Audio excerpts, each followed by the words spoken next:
দেখেন সামান্য বিষয় নিয়ে কত বড় গ্যাঞ্জাম।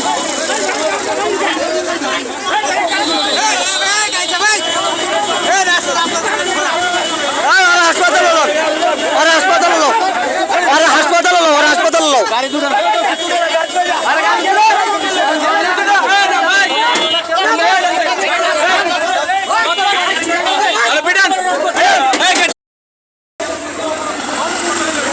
দেখেন সামান্য বিষয় নিয়ে কত বড় গ্যাঞ্জাম।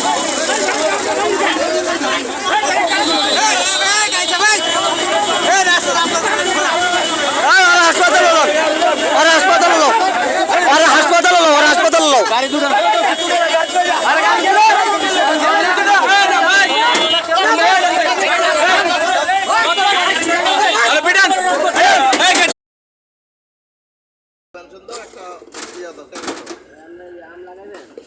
মানুষ বেশি বুঝলে যাওয়ায়, হ্যাঁ, দুঃসাহস কখনোই ভালো না। বাসটার গ্লাস ভাঙছে, হেল্পারের পিঠে গ্লাসের যেই মুভিং যেই ইটা থাকে, স্ট্যান্ডটা থাকে, ওইটা ভাঙ্গা ছেলেটার পিঠে বাড়ি দিয়া, হেল্পারের সুপারভাইজারের পিঠে আর কি বাড়ি দিয়ে ফাটিয়ে ফেলছে।